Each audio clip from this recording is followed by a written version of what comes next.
All right, let's move to New Orleans. And Sean Payton, yesterday on ESPN, seemed to indicate that Drew Brees, this would be his final season. He came back today and clarified his comments, saying he messed up, that Drew Brees is going year to year. He's not certain this is his final season.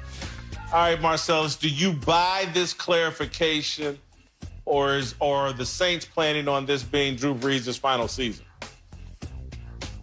No, I don't buy this clarification. You know I don't. I trust his first response.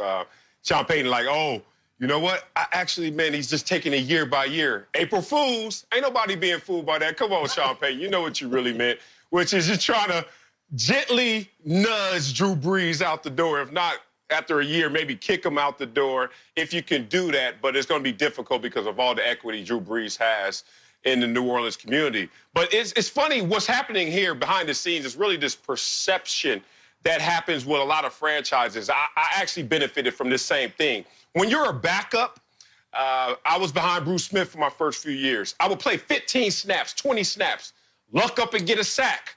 And all of a sudden, upstairs, they start running the projections. Wait a minute. In 20 plays, Wiley got a sack? Imagine if he played as many plays as Bruce Smith, 70 or 80. May get 3 or 4 a game.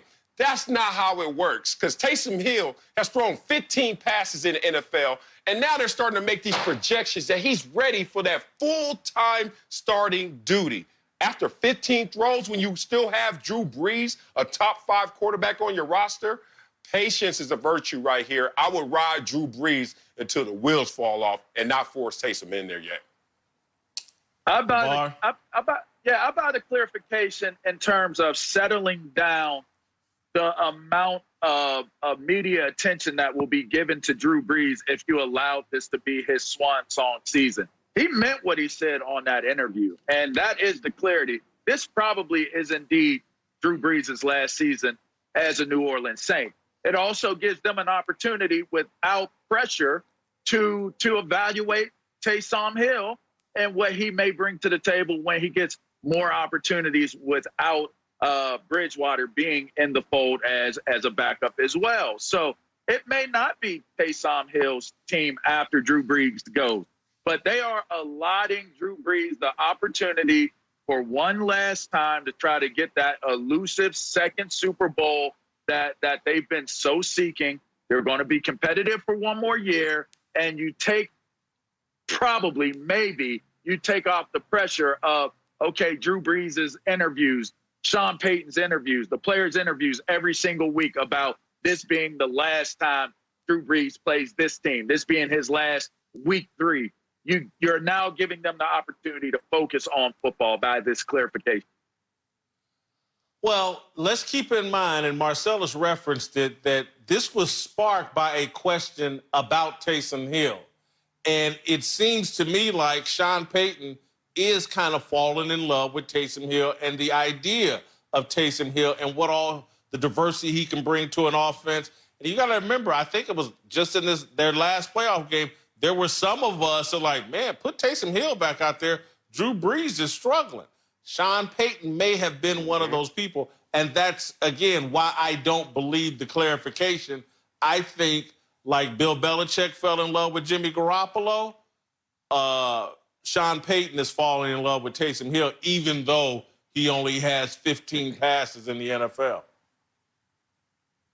Yeah, I mean, look, think about it. 1st and 10 on your own 25. We don't know who Taysom Hill is. Maybe Sean Payton feels like he knows who he is, but there's a large amount of football between where Drew Brees is, even at his worst, which looked like that playoff game we were talking about, and Taysom Hill at his height in that same moment. There's still a lot of meat and potatoes football that is undiscovered with Taysom Hill under center. So if you're Sean Payton, if you're the New Orleans Saints, Drew Brees just came off a 2-year deal. If you really want Drew Brees out the door, give him a 1-year Phillip Rivers deal for $25 million. Give him the ceremony and the proper exit he deserves, and then put Taysom Hill in there. Right now, they're juggling because I think they're not being sincere in what they really want. Yeah, if I can piggyback it. Yeah, my final point is you're killing 2 birds with 1 stone here. You're giving Drew Brees that respect and that opportunity to try to get that Super Bowl, but you're also saying, if we start to play Taysom Hill and we play him and he can't live up to that billing of being a starting quarterback, you have a safety net in putting Drew Brees back out there and then figuring it out from there. Hey, LeVar, I do want to end on this note. There is no health risk to combing your hair. I've checked with doctors. You can go ahead and comb your hair without any threat of illness during this quarantine. So my hair looks way better than yours right now, Jason Whitlock. Thanks for watching. Subscribe here to get the latest from the show. And be sure to check out more of the best clips from Speak For Yourself, or go watch a few segments from our other shows on FS1.